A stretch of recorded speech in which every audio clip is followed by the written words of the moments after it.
Okay, what up ladies and gents, it is your favorite Asian robot right here, hopefully your favorite Darktide streamer and YouTuber, and I put the wrong soap on my hands so I might cough during this video. I do apologize for that. Right now we are going to go through every single important Psyker change that has occurred after patch 14. I promised you I'd do this video. This is the detailed video covering all of the Psyker changes that have occurred, okay? So let's get right into it. First and foremost, Smite. Okay, so Smite now has a change whereby the Empowered Psionics talent allows it to deal 125% damage and spread 50% faster between enemies. Is this useful? Well, we did some testing on stream and it kinda ends up looking like this. Alright, switched over to my Smite build. Okay, let's go get a empowered. Actually, I already have an empowered warp charge. Okay, great. So the empowered Smite kind of looks like this. It will now have the potential to kill some of the bear horde members upon reaching 80% power, but because there's no power reduction from, say, your warp charges, all right, unlike in my own Smite build, it really doesn't compensate for the additional risk. So if you're going with the empowered psionic charges, it's mostly to take advantage of the bug with the surge staff. Realistically, I do have to showcase that if you were to, say, target specialists, you could potentially kill a specialist if you go from 0 to 100. All right, specifically, you can kill the bomber, trapper, and the sniper. But the other specialists aren't exactly going to suffer, so just be very aware of this. It's not really going to do much against, say, the maulers and all that. Try it like that. As you can see, well, the gunner in the back might take a significant amount of damage, but the mauler barely takes damage. Of course, the bulwark rusher, they won't take much damage from this. So the empowered smite is pretty okay, but it's not really, you know, game-changing in any way, shape, or form, other than for the surge bug, which is fantastic, so I do like that. Okay, if you guys would like to, you can still use my older Smite Surge Psyker build. Okay, this can be found on my channel. It is literally called, let me see the title, Best Darktide Smite Psyker build, Best Gear and Skill Tree. Okay, so yeah, just use that if you want to, because that has zero change. That has zero change. Okay, from what it is now. If you go with the warp charge method, basically you will get more value out of the fact that you can stun them for longer thanks to the reduced peril generation of the warp charges. But just be aware that the empowered version is still pretty okay thanks to the smite bug, so you can use the empowered version as a quick stun, or as a kamehameha as I like to call it, and then go back to your surge and, you know, start hammering them with the 125% extra damage. All right, hope you guys enjoyed that video. Okay, next change. So the next big change is to Brain Rupture.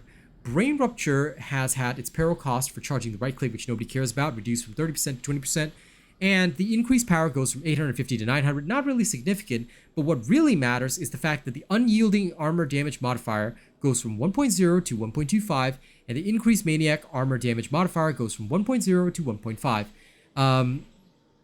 Carapace armor goes from 0.75 to 1.0, and that is basically what is causing all this extra power.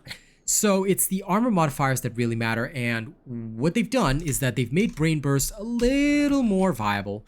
Let's rearrange things for a Brain Burst build. Okay, I believe we have one right here. Let's reset all this. Okay, we'll just use this as a base. Da da da da da da da da da da da da da da da da da. I'm just gonna give it like a loose Brain Burst build with empowered psionics, obviously, because I feel that this is crucial. And of course, we won't take the range damage note here, but this should be pretty much what we need. If I am not wrong, I could still be wrong, but I don't think I am. Yeah, this should be about it. Normally we'd have perfect timing as well, but we're just gonna excuse ourselves from that for this one. All right. So how good is Brain Burst right now? Well, first and foremost, we had better get a charge of Empowered Psionics, all right? Now that we have 2 charges of Empowered Psionics, Brain Burst... Oh, sorry. Let me just also kill this mauler, just in case. Okay. Assuming that everything is reset in the Psycanium, Actually, is the Bulwark reset? The Bulwark's not reset, is he? My apologies, my apologies. There we go. Good. Total reset. Okay, so with an empowered psionics brain burst, all right, your Mauler will take about 1,890 damage. So you can use 2 brain bursts to kill the Mauler. If it happens to trigger the additional brain rupture from the passive, the kinetic flare passive right here. Okay, if you happen to trigger that, what will happen is that the Mauler will get one shot. So under these circumstances, you can do it that way. What elites can you kill? Well, you can kill any of the gunners, definitely with an empowered brain burst. You can kill the... Let me double check. Yes, you can kill the Dreg Rager, if I'm not wrong. Let's double check. Yes, the Dreg Rager will die in one shot, the Scab Rager will not. This is due to the Maniac modifier, okay? Of course, the Shotgunners who are an insta-give, that should not be a problem at all. The Flamer would be an insta-kill. And the other Flamer, the Tox Flamer and the other Flamer, both insta-kills as well. Muties, I don't believe will be an insta-kill. Let me just quickly sort that out. Muties, no, not an insta-kill, but pretty close. This is a Damnation Meat Grinder, by the way. So let's just try that again, just in case. Because I hadn't reset it. Yeah. So Muties will take 2 as well. If I'm not wrong, the Dogarinos should be a one-shot, technically. Oh, they weren't reset. Dang it! Dang it, me! Yeah, there we go. So the Dogarinos are one-shot. That basically covers the new version of Brain Burst. Brain Burst can one-shot plenty of targets and, you know, dish out decent damage, but the charging time, even with Empowered Psionics, is a bit too long. I've tested some builds with it. I can certainly say that if you like it, go for it, but it falls flat in Damnation and Auric Damnation. Assail is still pretty much better, and so is Smite. Okay, that's just my honest feeling. But if you want to use it, you know, please, by all means, go ahead. Now, on to Assail. Assail has had a bit of a shift in power. The primary attack has had its damage reduced from 250 to 200. But the secondary action throw has gone from 250 to up to 340. Previously, both throws dealt the same amount of damage, whether you use the secondary or the primary, okay? So the idea is to make Assail less spammy, but if you use it with the correct formula, as I've demonstrated on stream, it's not much of a problem. Let me switch over to my Assail build. Just bada bing bada boom. Okay, great. All checked. Right. So when it comes to Assail, what's going to happen is that, assuming that you are still dealing with normal horde targets, okay, I go by a simple methodology. 1, 2, long cast, 1, 2, long cast. Alright, this helps me sort of avoid spamming too much, as well as dealing more damage, especially if they've got a mixed horde with a specialist or elite inside it. Now, if you still need to spam it, okay, it's still going to turn everybody into chop suey. Once you get a couple of warp charges or whatnot going, you're pretty much going to, you know, completely eliminate hordes. Either way, even with your primary throw. Just be careful not to spam it. That said, your secondary throw is a lot more powerful. Although that didn't kill the sniper just yet, if you get a nice weak spot hit on the sniper, it's a one-shot, and a lot of the maniacs are also going to take a lot of damage from this. So don't hesitate to use your smite throws, like so. Okay? But just be aware that there's been no change to the amount of peril buildup, so it's close to... Now, the warp charges are reducing my peril, but it's 25% for the secondary throw, 10% for each of the primary throws. Alright? And the primary throws are still just as powerful. If they hit the head, you know, it's over in a one-shot. If they don't hit the head, you know, they'll take a little more to kill. So this thing will still chop through, say, mixed hordes of ragers and whatnot, real easily. It won't do it as easily as before, but, you know, it still will do it relatively easily, which again is why I recommend the technique 1, 2, long cast, 1, 2, and long cast. Okay? This will help you guys in the long run with this new Assail setup. So I don't believe that the Assail has seen any real nerfs at all. It has seen a slight bit of nerfs for those that just do this and spam everywhere. Yeah, of course that's going to be nerfed because that was never its intention. But for those that properly use the secondary throw as well, I think you guys will see a bit of a damage increase in your overall output. So that's pretty much it for the Assail changes, alright? Most of the Assail builds will not change, except that maybe you want to go for Prescience instead of the... I can't remember what's the name of the... the aura that was reduced, sorry. Kinetic presence, okay, yes. I keep thinking kinetic flare in my head, but it's kinetic presence. So, Prescience might be your aura choice instead, increasing the criticals of your whole team, which is beautiful. But other than that, Assail has not really seen much of a nerf, so you're gonna still be pretty much fine with Assail. Okay, for some of the other extra changes, which we're not gonna demonstrate here, Psykinetic's Wrath, which is the base ability, meaning when you're leveling the Psyker, will now quell 10% of peril. So if in case you get into struggle mode as a new Psyker, you can still use Psykinetic's Wrath before you get Shrieking Vent to quell your peril. Okay? And save yourself. Although it's only a 10% quell, it can still save you. And Scry's Gaze now has its sound effect properly playing. The Dome Shield changes are another extra change that has occurred. Basically, once again, we're not going to demonstrate this, but the Telekine Shield, meaning the base version of the shield, the one that's just in front of you, lasts now 17.5 seconds. Previously was 15 seconds. And the Dome Shield has gone up all the way to 22.5 seconds. Okay? For some reason, this is not the case.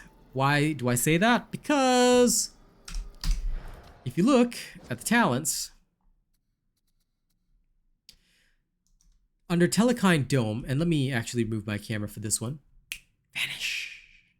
Telekine Dome says the shield lasts 25 seconds, which I am unsure about. So, not quite sure whether to believe the patch notes, okay, or the description in game.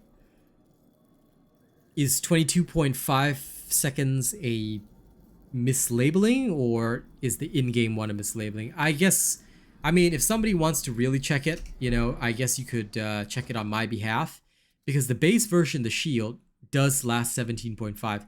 Don't know how come this one became 25. So yeah, if somebody could test that with a stopwatch or timer, because I'm really too lazy to do that on my own video, then, you know, please do let me know. Do let me know, okay? All right, that's it for the Telekine shield changes and the extra changes that we don't care about. In terms of passive changes, toughness replenish from Soul Stealer has gone down from 15% to 7.5%. Perilous Combustion has reduced the Soul Blade stacks from 4 to 3. And Prescience now has 5% crit rate, previously was 4. Kinetic Presence has gone down from 10% bonus against elites and specialists down to 5%. So if it doesn't help you hit a breakpoint, don't bother going for it. Okay, where are the passives? The passives are located here. Soul Stealer, which was previously one of the early passives, it used to be 15% on Warp Kill, which was a tad overtuned. It's now been reduced to 7.5%, keeping it in line with everything else. Perilous Combustion used to be 4 stacks of Soul Blaze, now it's just 3. This does actually affect damage by quite an amount, so Perilous Combustion is not always a good choice in your builds, so just be aware of that. Okay. Okay. I really shouldn't be yawning, but I am yawning because unfortunately I have been losing sleep just to do all this for you guys, but you know what? I love you guys that much. Okay, other than the passive changes, there have been changes to some Psyker unique weapons, which I'm going to go through now really quickly. The dueling swords have seen a change whereby the chain windows are faster for the weapon special. They've adjusted the cleave values and slightly increased the power on the heavy stab attack. They've improved the armor damage modifiers, which is the most important part of this, and changed the chain window on all swords to have faster access to the weapon special. So let's go see these changes in terms of actual stats. In terms of actual stats, the light cleave has a bit more cleaving, all right? It went from 3 up to 4.5, and the heavy strike down attack armor modifiers, which I think are the biggest key, is that Unyielding now takes 100% damage, Flak takes 80% damage, and Carapace now takes 60% damage. How do these changes translate for the dueling sword? Well, it actually compensates for the increase in elite hit points, but if you were to use the dueling sword and strike a weak point, all right, it does pretty significant amounts of damage. You're gonna see more and more damage being dealt thanks to my uncanny strikes, but yeah, the Reaper will die in 4 pokes to the head. The Crusher will die in roughly 4 to 5 pokes to the head, depending on if you can consistently hit a weak spot. Oops, sorry. The Gunners will take about 2 pokes to the head. Okay, you can one-shot the Scab Gunner if you're lucky. Maulers, hold on, because they got new hit points. You. Maulers will take roughly 4 shots to the head if you really want to kill them. You can stab the body as well, but it's really not going to do very much unless you crit. So just be aware of that. You'd actually be better off hitting the head. Same with this one. You could stab the body. If you crit, you're going to do well. But if you don't crit, you're going to hit like 300 damage. Alright? But the dueling sword does have fairly good crits, especially with shreds. So yeah, this is pretty good. The main reason to use the dueling sword, however, is to one-shot muties, because you can absolutely kill a mutie in one shot. If you happen to hit the head, that's 4,000 damage right there. The mutie will die. If you don't happen to hit the head of the mutie, you can still deal 4,000 damage with a crit. Okay? If you don't happen to crit, it does only about 1,600 damage, but quite frankly, the muties will usually die very effectively. Okay? So yeah, just be aware of that. And all of the other things, as long as you stab close to the head, will die beautifully. Okay? As long as you stab the head, they'll all die. Okay? When it comes to the Ragers, please don't try and do this, but you can two-shot a Rager, Dreg Rager, and you can, if I'm not wrong, two-shot a Scab Rager as well. Let me just double-check.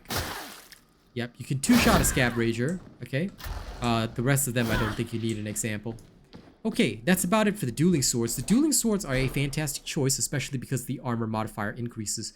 They are now on the same level of competitiveness as the Force Sword. The Force Sword, as you guys may know, has had the following changes. The Force Sword has had the change whereby they have made it so that their previously unlimited dodges is now limited to just 5.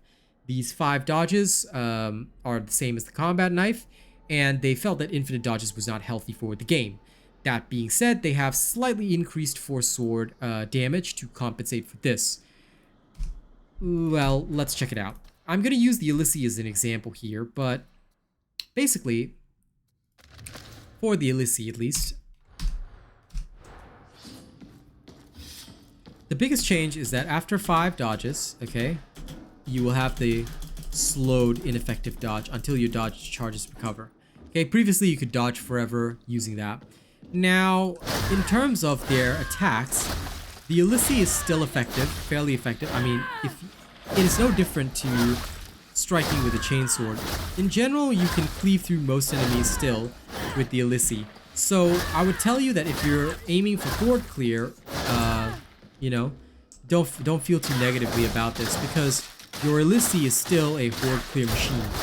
Alright? The weapon special is still highly effective. Okay? It still does what it's supposed to do. That said, for heavier targets, you might not get much value out of it, even with your Force Sword specials. Okay? This is because the Elysee is obviously still a horde clear weapon. It was not designed for that. So, in terms of, like, say, the Deimos, alright, you're still gonna see that, like, the Deimos is the same, by the way. All the Force Swords same. They only have 5 dodges now. But for the Deimos, you're still gonna see plenty of power on its awesome stab attack. All right, maybe not as much power on the cleaving attacks. So, if you were to use the Deimos in this way to cleave through enemies, you're not gonna have much luck. But the damage has actually been increased, so you will still do it faster than you were doing it before. But whether you use the dueling sword or the Force Swords, I leave the choice up to you. They're all pretty much dodge-wise, they're all the same. So, previously when I suggested a lot of the Force Swords for the builds, all of that is going to change over to the dueling sword now, because the dueling sword is, in my opinion, the best and easiest sword to use. You don't have to worry about a weapon special, just stab. Just stab. Now, people have asked me, in making this change, what kind of dueling sword do we need? What stats are important? All that kind of stuff. I'm going to demonstrate it to you right now. In terms of the dueling sword, I highly recommend Maniac bonus damage. Why? Maniac bonus damage was really, really helpful. That's what's helping me one-shot the muties, okay? It is this perk that will make it viable. Then in terms of your blessings, Uncanny Strike is definitely a good choice because you aim for weak spots a lot with this. And Shred is just the extra that I got, but if you've got something else that you feel is better, feel free to load that in. Avoiding the yawn right now. But I've got to finish this video. Okay, damage, you want to try and roll it as high as possible, obviously. Penetration, also good to roll it as high as possible because this affects your armor modifiers. Finesse, try to roll it as high as possible. Why? Because the critical and weak spot power is entirely dependent on this. This is a weak spot hunter, okay? So it's very important, as well as your attack speed, of course. Mobility and cleave damage tend to be the so-called dump stats, but even then, you kind of need to roll a very good dueling sword, so you kind of want to have your cleave damage and mobility above 60 at minimum. All right, cleave damage especially is very important. Mobility, try to get it to 70 if you can. If you happen to roll a 370 and above statted dueling sword, you know, you're probably going to be in heaven, especially if the mobility is high, because the dueling sword has some of the fastest movement speed in the game, especially when you're sliding around with the dueling sword. You're going to feel like you're moving like Sonic, all right? So it's pretty damn good at this. Also, it's got great dodge distances, and it's very good at surviving against, say, monstrosities, chaos spawns, all this. I'm sure some of you have seen me defending against them with the dueling sword. Yeah, this is the reason why. Okay, so the dueling sword is a fantastic, fantastic weapon. Now, last but not the least change, and I know this is a change that everybody's been sweating about, and I know this is the change that everybody hates right now, the Void Strike change. They reduced the 70% buff applied from the secondary fire, but basically, if you want to take a look at the actual stats, the secondary base damage, okay, it went from what used to be at 0% damage, a 425 base to a 375, and at 80% damage stat with the increased multiplier, it went from 765 previously, which we had, down to 675. Even worse, the Carapace armor modifier has gone from 100% down to 75%. This is where the majority of the nerf comes in. Okay, so how does the Void Strike feel right now? Well, it hits like a wet noodle, basically. If we use, say, Warp Flurry and Warp Nexus as an example with a 73 damage stat right here, the Void Strike staff kind of feels like this right now. Okay, here's the Void Strike staff. When it comes to hordes, you're still going to be able to more or less destroy everything. Alright, so this is easy enough to deal with. Okay, it's still a horde killer, but when it comes to the bigger targets, alright, even if you aim at the head with a full charge, you're not going to see them die. Unless you crit as well. A half charge is, you know, going to take out most gunners, but it won't take out like the Thread Gunner. Scab Gunner with a half charge will die. The Mauler takes not very much damage. Let's wait for it to spawn. Okay, it's going for a headshot. Okay, even if it hits the weak spot, you're not going to see a lot of damage going to the Mauler. Okay, that was a weak spot hit. I don't know why it didn't come up purple. Sorry, orange. But unless you crit, you're not going to see the same fantastic damage that you were seeing before. The other thing is that against, say, Crushers, it's going to take you a while to kill them. Alright? It will take you a while to kill them. You can sort of mitigate this by using the Surge Blessing instead. So if you happen to have that, I would recommend getting Warp Flurry and Surge at the same time. Okay, and you might want to get a Carapace armor modifier on your Void Strike staff. Previously I rolled Flak. This was a mistake. But if you happen to get the double shots, see, like on a crit, you can still dish out a lot of damage to the Crushers. You're not going to be able to deal with armor as fast as you used to be able to do, but it still does fairly okay damage. That's the big thing. You have to either choose between Warp Nexus, you know, go for the crits, or go for the double shots, you know, the double lucky shots, kind of like that. You can still take out several specials with good shot placement, but I will also tell you openly that even with so-called good shot placement, yeah, the Surge kind of just doesn't feel that good. I don't know. The best that I've been able to find is a Surge with Warp Nexus, Warp Flurry. This seems to be ideal, especially with critical strike chance baseline. Yeah, sure, you're not going to be able to shoot double shots, but it can still dish out a fair amount of damage. So you can try going with that if you think that'll help you. Especially if you go with an extra damage modifier to Carapace, which is very useful. You can still hit headshots and things like that, but it does feel weaker than before. And I think that if you are in the field and doing combat, based on our test yesterday, unfortunately, we did not really get good results with the Void Strike staff. So right now, the Trauma staff feels far better. The Surge staff with its bug feels far better. And I'd say Purg and Void Strike are still about even for what they do. They're both horde clear machines. The Void Strike can still headshot, but it is now more reliant on getting a full charge or close to a full charge whenever you unleash. So this might be very important for you guys. All right. These are all the detailed Psyker changes that have happened. These are all the changes unique to the Psyker. Unique to the Psyker. I'll say it again, okay? There have been a lot of other weapon changes that may create some interesting builds, such as changes to like the combat axes, the auto guns, all this kind of stuff. So if you are looking at that and you think you've got a great idea, let me know if you've got some insane build that you want to share. For the most part, I don't play the Gunpsyker that much, but if you guys have some insane build for it, let me know. Other than that, more or less, these are all the changes that you need to be aware of. Thank you very much for watching. Don't forget to like, share, and subscribe. I hope you guys have enjoyed this video. I am going to end this before I, yawn even more, okay? But before we have to go, we always do have to thank all the top people that do support our channel and, make all of this possible to do. Starting right at the top, we've got October's Big Wig supporters, River Archer 124, Bravo as our top tipper, Vazgin. All right, all these are top tippers. Ooh, sorry, let me pause that. Okay, top super chatter, Jason Kun, top super chatterlist, Oracle Blade, Death Donnie 92, Dookie Strix, HD Pork, Necron Sage, John Taylor, Paxi, Nightshade. Thank you. Nightshade is our top channel membership gifter. Thank you guys so much. Okay, now let me quickly go pull up the member list. Let's go.